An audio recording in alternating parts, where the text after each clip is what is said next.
Welcome to the Aerospace Advantage podcast. I'm your host, John Slick Baum, and today we're going to talk about key observations from the Air Force Association's recent Aerospace and Cyber Conference. We're going to talk about what made news, what provoked thought, and what did people fail to notice, but should have. And just to bring you up to speed, the Aerospace and Cyber Conference is held every year in September here in Washington, D.C. If you have anything to do with air power or space power, it's the place to be. The entire leadership cadre from both the Air Force and Space Force are in attendance, along with thousands of airmen and guardians. It's the place where services release important news and test drive ideas. It also provides insight into what leaders are thinking for next year's budget. And also, I want to point out how much we really enjoyed meeting so many of you who listen to our podcast. We engaged with a lot of you, and it was great to get your feedback. Plus, it gave us ideas for new episodes. We also want to say a special thank you for all of those that stopped by our booth. You know that we have a new Aerospace Advantage patch that we gave away to our loyal listeners. For our listeners who missed out on the first wave of patches, we'll be rolling in on an Aerospace Advantage patch giveaway during future episodes of the podcast. Stand by for words on how to get your hands on one. Now, the Mitchell Institute always hosts a number of panels at the event, so we're going to hear from our team members who were on stage last week. So with that, we've got Lieutenant General David Deptula. Hey, good morning, Slick. Major General Larry Stutzriem. Hi, Slick. Good to be back. Heather Penny. Hey, Slick. And Mark Gunzinger. Hello, Slick. And also Chris Stone. Hey there. All right, everybody. Thanks so much for being here today. General Deptula, let's get started with you. You've covered several panels, and what were the topics and what were some of your top observations? Yeah, thanks, Slick. I had the good fortune to moderate 3 panels. The first one was entitled Force Mix of the Future. And I had on the Air Combat Command Commander, Air Mobility Command Commander, and Air Force Global Strike Command Commanders. And it resulted in a pretty conventional set of comments from each of these leaders, emphasizing the need to modernize their respective forces. I think General Cotton from Air Force Global Strike Command made a very articulate case for the importance of the ground-based strategic deterrent as extraordinarily necessary to replace the geriatric Minuteman III, particularly in light of the recent knowledge and awareness of the Chinese rapid growth of their ICBM force.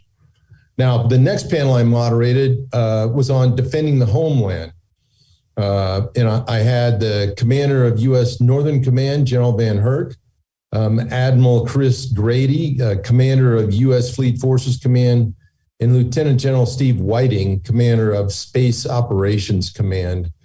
And I'd tell you here, the standout takeaway from this panel was General Van Herk's comment that while there's great focus on China as the pacing threat, in actuality, Russia is our greatest nuclear threat and presents real challenges in terms of homeland defense, given the array of nuclear weapons delivery means. The second point, and it's a very important one, is how do we posture ourselves for a double peer nuclear threat as China gains the same level of threat capacity that the Russians currently have?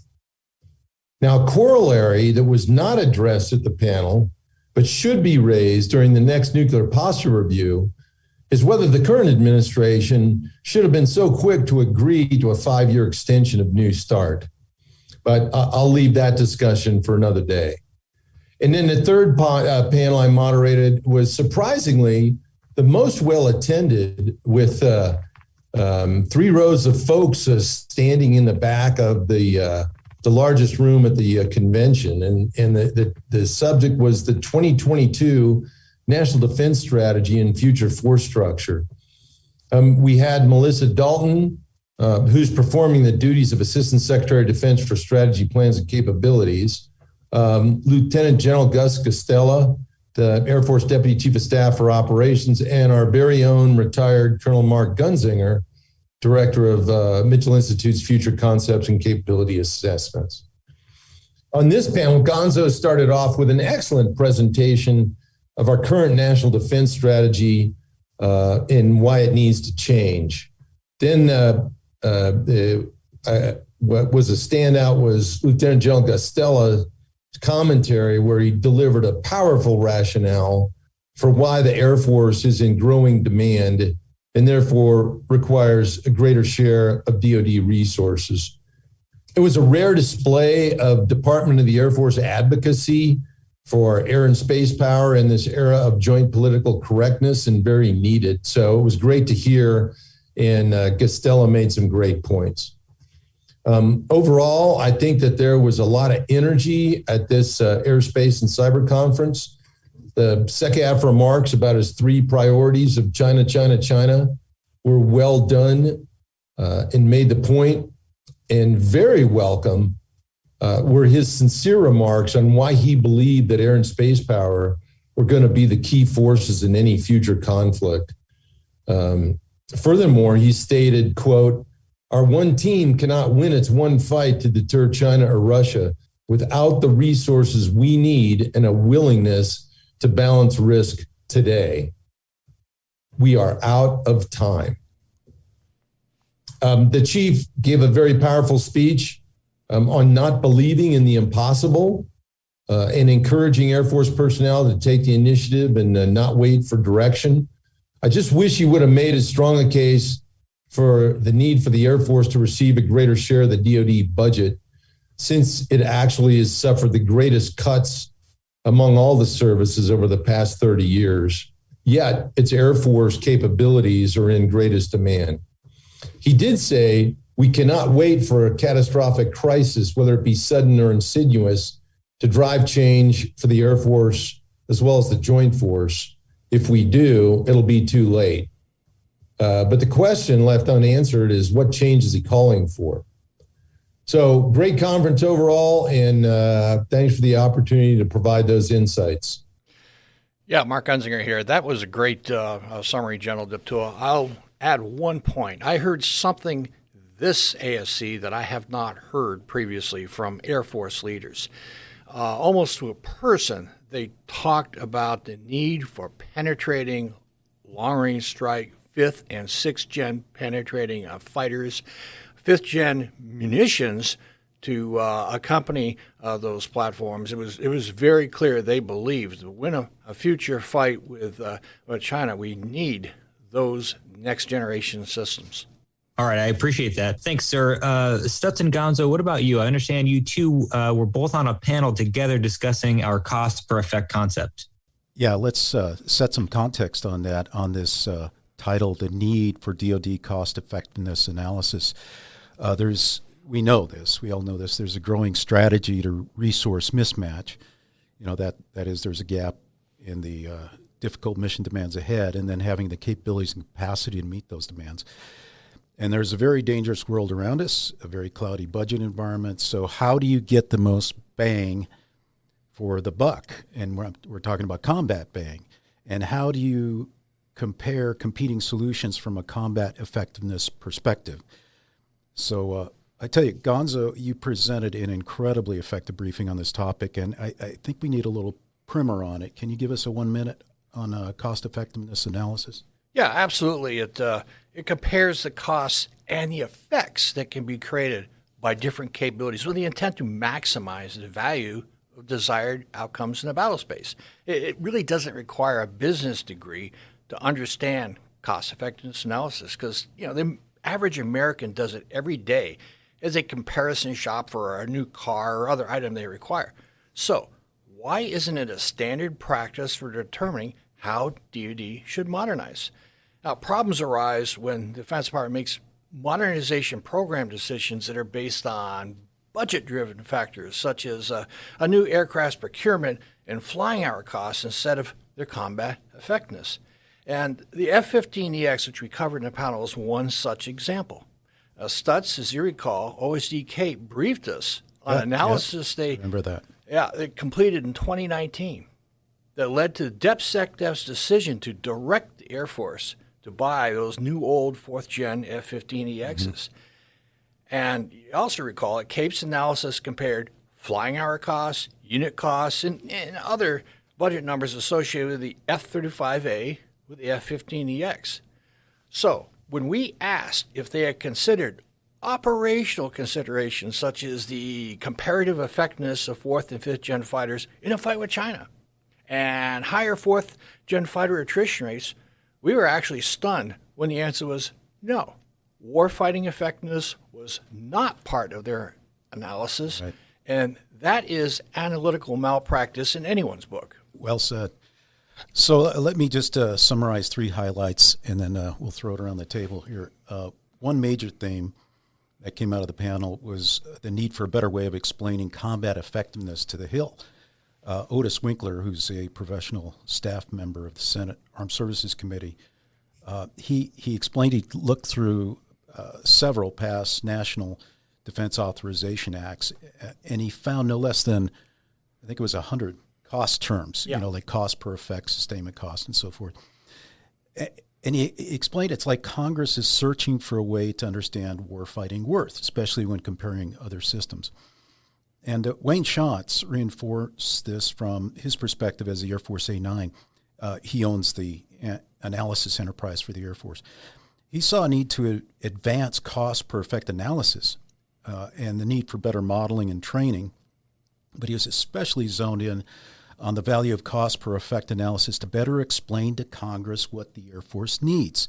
So let me play this one audio clip from him.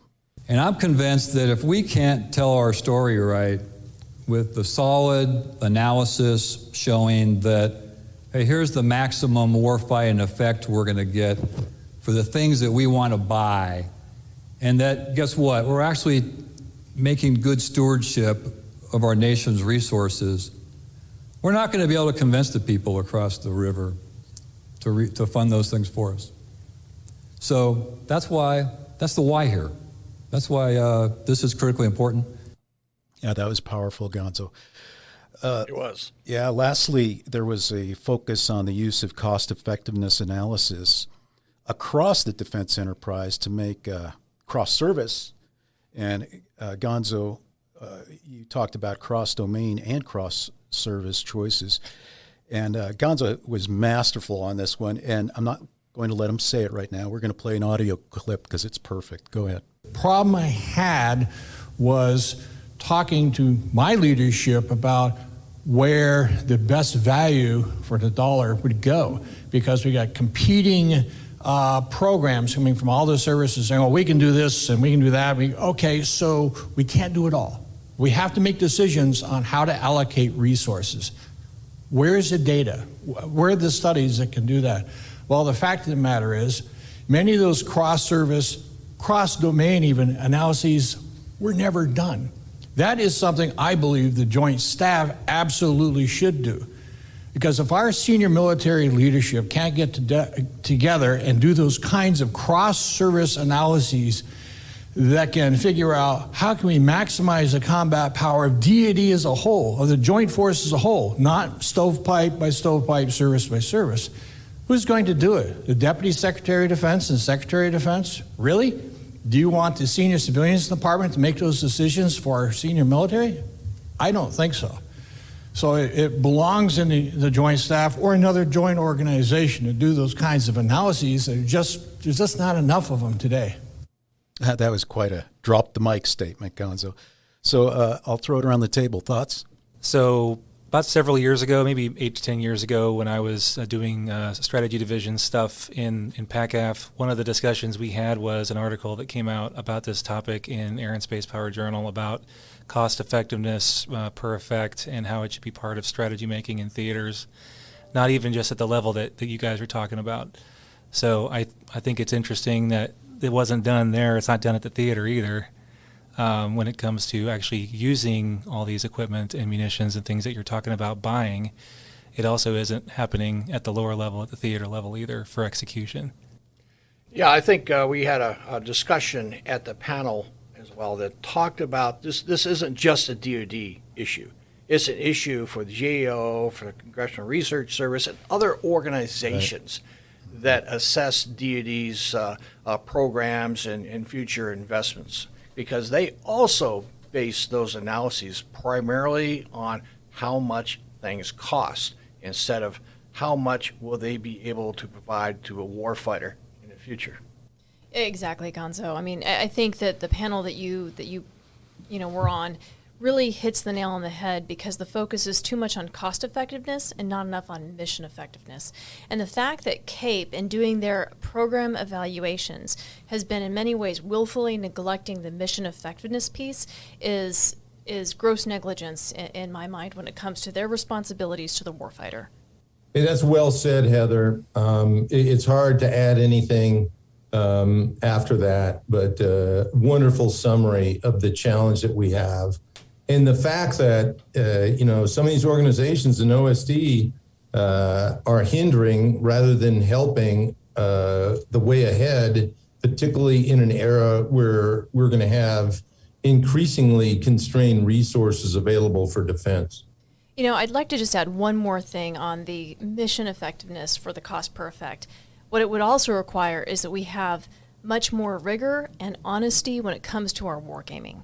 Because wargaming is how we're going to be able to measure the postulated combat effects of these new capabilities and new requirements. But if we're not going to actually hold those war games to the duration, if we're not going to actually constrain ourselves in the way that we really will in the real world, and also provide realistic threat scenarios and threat capabilities, then we're distorting the outcomes of those war games too.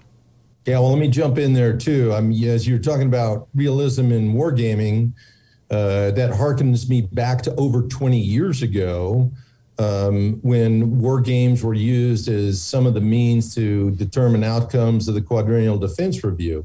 The problem was the wargaming methodologies are simply attrition-based, and they don't take into account effects at all. And we still have not advanced our simulation capabilities to do so, which is a whole nother discussion area. But good point.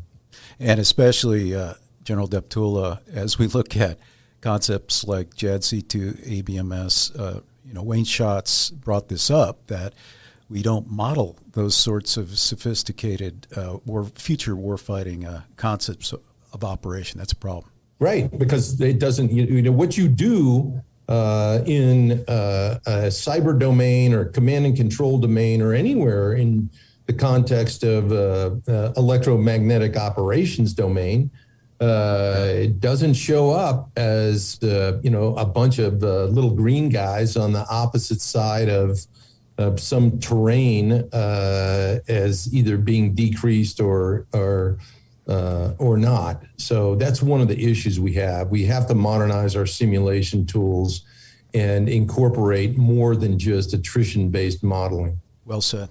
All right, well, Gonzo, I'm going to ask you to pick up the mic after the mic dropping moment. You also led a strategy discussion with some of the Pentagon's top folks in this area. And what were your main observations there? You obviously released a paper on this earlier this year. Yes, this was part of General Deptula's panel. And I must say that was the most interesting panel, I thought, in my perspective, at the ASC. So let me start by saying that DoD's defense strategy includes guidance on how the services should size and shape their forces. And that guidance includes a theory of victory for a fight with China and Russia, which is the focus of the strategy.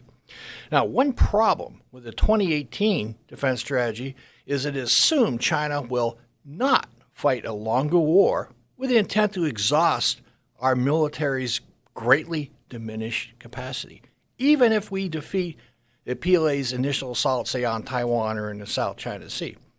So, if we size for a short war, that gives China a path to victory that would frankly devastate our ability to deter future threats and assure our allies throughout the Indo-Pacific. So we recommend that DoD's next defense strategy require the Air Force, the Space Force, and the Navy to size for a longer conflict with China, primarily because a fight with the PLA in the Pacific would be air, sea, space, and cyberspace remain dominant. The second point, we'll also recommend that DoD return to a two-war force sizing requirement because sizing for one war presents a second peer aggressor with a path to victory. Specifically, the Navy Marine Corps should primarily size for a fight with China because, as I just said, it will be air, sea, space, and cyberspace remain dominant, not a boots-on-the-ground conflict.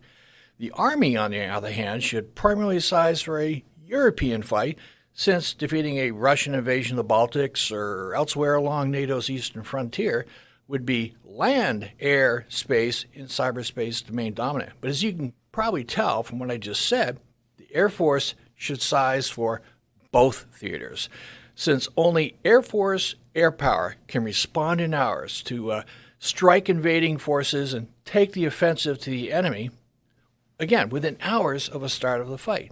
Yeah, well said, Gonzo. It was a exceptional panel in that people were listening with anticipation, I guess, of what was going to be discussed.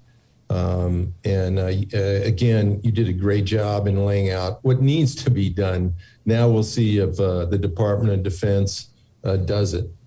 Yeah, I agree. Gonzo asks all the right questions, but he also answers the key questions, and we'll be watching to see how that's reflected in the next round of documents. But that was a very well done presentation.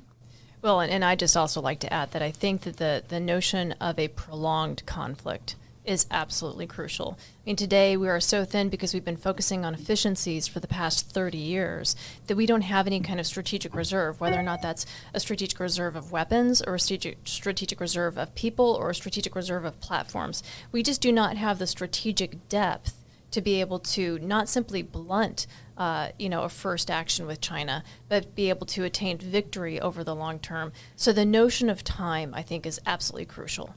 Yeah, I agree. And I think the priority for the next strategy should be sizing the Air Force and Navy for a longer war with China. A two-war force, I think, is essential. But if I had to prioritize the two, we need to prepare for that longer conflict. And also on the Space Force side, you can't, as we've said many times, you can't do all this on 2.4% of the DoD budget. Here. Yeah, General Deptula answered a question masterfully on that in the pass-through for the Air Force. Yeah, it's interesting. Such a different narrative than what we see today, which is an attitude of everybody plays in every engagement. Everybody is encouraged to have long-range strike. And of course, we understand in the good analysis that was done, there's just not enough budget down the road to be able to build the force. We need to be able to handle either of those theaters you discuss, Gonzo. Yes, but selectively grow the size of the force. As I mentioned, DoD as a whole needs a two-war force, not every service. All right. Okay, Heather, I understand you discussed force design, which is a topic you've explored in a lot of your writing. Yeah, thanks, Lick. So on the first principles of air power panel, we hosted Generals Highnote, Richardson, and Nahom. So it was great to have these three together. They're really the triad of Air Force modernization. You have requirements, acquisition, and budget all on one panel. Overall, they stayed on their talking points, so no real surprises there, but it was refreshing to hear Air Force leadership, and this was something that we saw throughout the conference, Air Force leadership publicly and explicitly say that we've lost our margin of advantage against peer threats and that parity is not a future issue. It's a today problem. So for those of us that lived through the Gates years, where the Secretary of Defense ridiculed Air Force leadership for being future-looking, it's a relief to finally be able to speak reality out loud so we can get to the work, the hard work, of building a future force design. So one pivot that I did hear from General Highnote was his statement that we can never have enough bombers. When we think about global strike, the first thing we heard the Secretary talk about, the B-21. We are going to need penetration in our bomber force. We are going to need survivability.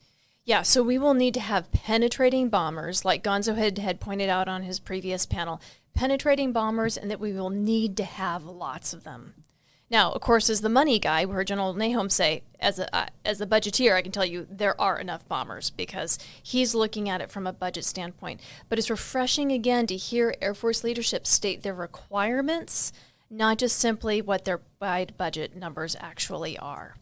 And for those of us who'd been following the previous AFWIC work closely, so this was the team inside the Air Force that was looking at requirements, Previously, it appeared the Air Force had really been leaning more towards standoff capabilities rather than penetrating assets. And again, Gonzo completed an important study on this, highlighting the need to get inside the threat to prosecute targets and to be able to do that over time, that we cannot rely entirely on standoff weapons. Again, there's simply not enough of them, and they're too expensive. The cost imposition equation gets reversed, where it's more expensive for us to be able to prosecute if we are totally doing standoff. So I'm also reading a little bit between the lines here, but I can't help but think that conflict duration, and again, we talked about prolonged or protracted combat, is finally starting to play in some of these war games and studies that the Air Force is doing. So let's listen to a comment from High Note later from the session on sequencing over time. So there's very much a sense of time and thinking through time as to how we can stand up against a true peer competitor. Yeah, so I have long been concerned with our ability to sustain combat for longer than 2 weeks. And I mentioned this, as we were talking about Gonzo's previous panel, that we just simply do not have the strategic reserves of weapons, pilots, platforms to be able to sustain any kind of long-term conflict. And I think the notion that we'll bring any peer conflict to resolution in our favor within the short time frame that most war games look at is very naive. I think, honestly, we lose and we lose for some time before we really begin to win. So we need to be able to have the strategic reserves to be able to press through that time frame, because we won't even have a chance to get to winning if we don't begin to think for and plan for protracted combat. And finally, I think something that was really important was General High Note's comments on artificial intelligence and our need to be able to scrub and quality control the data and training that those systems are getting. What's going to end up happening is China's going to try to corrupt that database, and we're going to do our best to corrupt their databases. Yeah, so that's going to be a key component, not only for our defensive capability, but also for our offensive capability. I'm not so sure, though, that it's going to be entirely humans that are going to be doing this kind of quality control, because we know from previous experiments and from other human-machine teaming operations that artificial intelligence and machine learning provides really surprising outcomes. So what we'll need to be able to do is take that validation and verification that normally occurs before the milestone C, and actually have validation and verification as something that is an ongoing process inside of operations, so that we can then detect when we're getting fed bad data or bad training, and then be able to quarantine those bad actors. But this is going to be a technological thread that we need to move towards, because we haven't solved it now. Yeah, let me make one comment on time. I alluded to the fact only air power can get to the fight in time to stop an invasion by Russia or China. When I'm talking about time, I'm talking about the fight could be over in the Baltics within 4 or 5 days. The fight could be over for Taiwan in the same amount of time based on RAN, war games, and so forth they talk publicly about. It's going to take weeks for naval forces to sortie from the continental United States into theater before they can join the fight.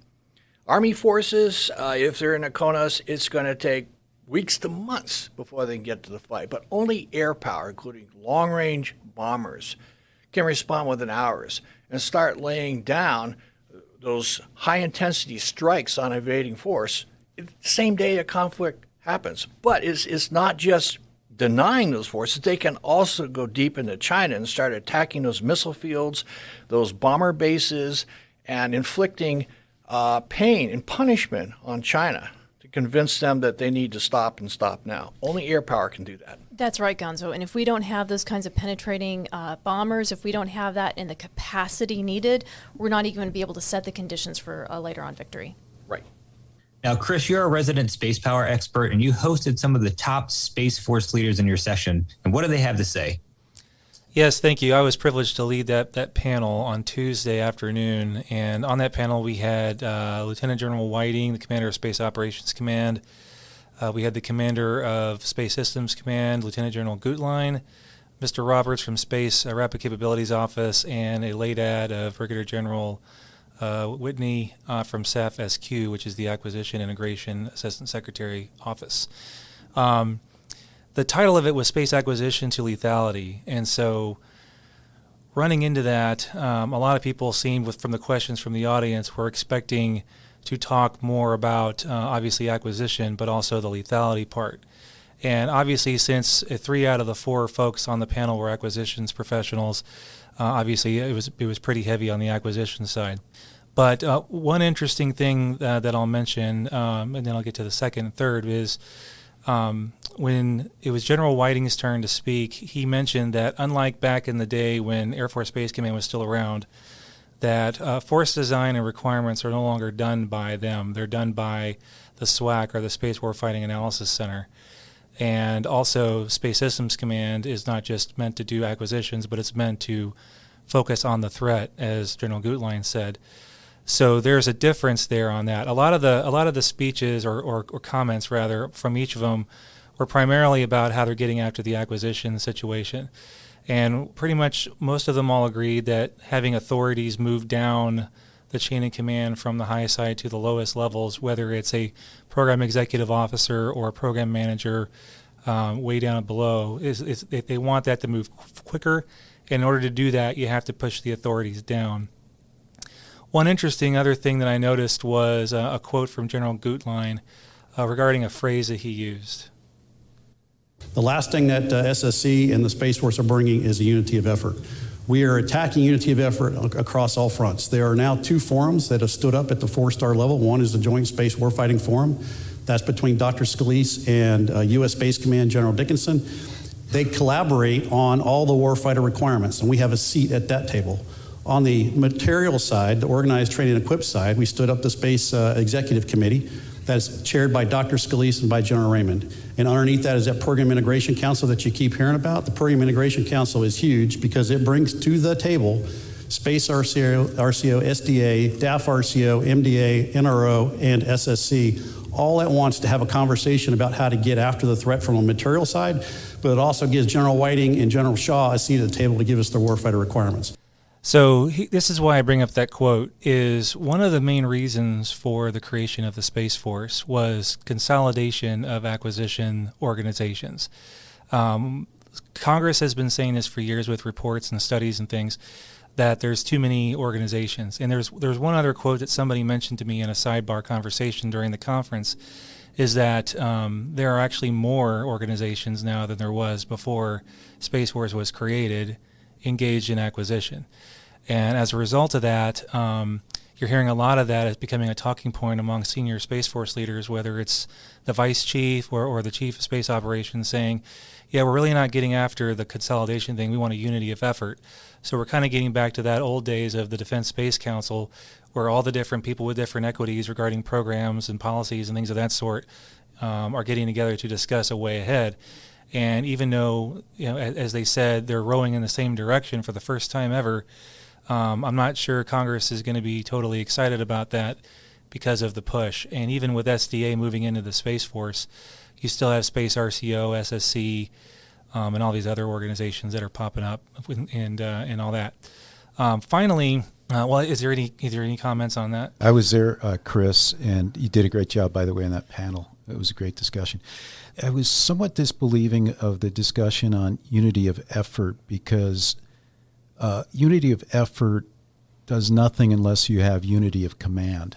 We are warfighters, not business collaborators. We have to have this consolidation because it is about that principle of war and using that force to achieve objectives in the battle space, right? So from my past, when I was on active duty, I was involved for a couple of years with the weather enterprise. And an example of unity effort among the other agencies of federal government and Department of Defense is very frustrating. It's very slow. In fact, modernization of the space architecture, I think 3 times in a row was, just finally just ran out of steam because there couldn't be an alignment of requirements and what the outcome was going to be in terms of hardware and space. So I would hope that we hear more about the consolidation and we hear more about unity of command with respect to Space Force. That's why it was put together. Right, and the other issue is that a lot of people gleaned on to a quote from SAF-SQ's Brigadier General Whitney when he quoted the Dalai Lama saying, in order to break the rules, you need to know what they are. And because he'd been in the Pentagon a lot, he was joking, half jokingly, which later became a question from the audience of how do you expect to break the rules? Like, what are you planning to break to make things better? And he looked a little surprised, I think. But he was very surprised. But he did a decent job of saying, we need to make sure that we can, figure out what things we need to move quickly and which things that are extraneous that we don't necessarily have to worry about in the near term. But lastly, one other thing I noticed is space acquisition to lethality was how a previous discussion that we've had several times on this and other podcasts is overclassification. Which got in the way of a discussion I was hoping to have with this panel, which is the space lethality piece. I mean, obviously, it's one thing to talk about providing support to air, land, and sea warfighting forces from space. It's another thing to talk about the independent options, deterrence, and warfighting piece that Space Force was created to organize, train, and equip for. And we really didn't hear a whole lot about that, other than we're getting after the threat kind of language. They didn't really say too much. And the reason they gave me when I asked about this was just because of classification situations, and they weren't ready yet to go there. So I'm hoping in the near future, with rumors circulating around about reveals and things of that sort, that we can actually start seeing some more public discourse from Space Force on how they're getting after the actual space threat and not just how they're getting after supporting terrestrial warfighting. I think that's a really fine point, Chris, because, we really need to see the Space Force become something more than the military's cable guy. And to be able to truly exploit the space domain, the focus on space lethality will be key. Yes, and it would also just help a great deal in both integration of joint forces to be able to provide more than just optimization of SATCOM and GPS flex power and all the standard stuff we've been doing for 30 years. It's all great, it's all important, but until we see some kinetic and non-kinetic effects being thrown into the joint plans, a lot of people are going to continue to question what's the difference between Space Force and Air Force Space Command. Exactly, and we won't be able to achieve the future operational concepts and true integration of space lethality until we address a lot of those classification issues and then get into exactly what you just said.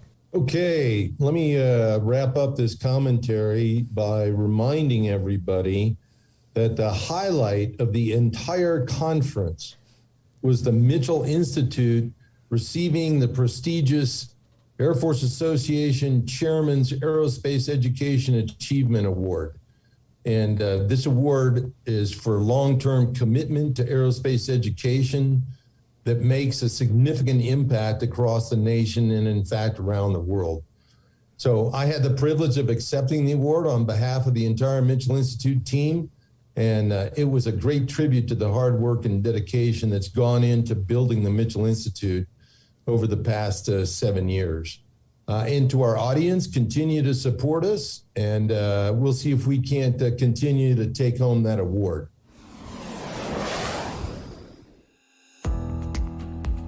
With that, I'd like to extend a big thank you to you, our listeners, for your continued support and for tuning into today's show. If you like what you've heard today, don't forget to hammer down on that like button and follow or subscribe to the Aerospace Advantage. You can also leave a comment for us to let us know what you think about our show or areas you would like to hear more about. As always, you can join in on the conversation by following the Mitchell Institute on Twitter, Instagram, Facebook, or LinkedIn, and you can always find us at mitchellaerospacepower.org. Until next time, this is John Slick Baum. Stay safe and check 6.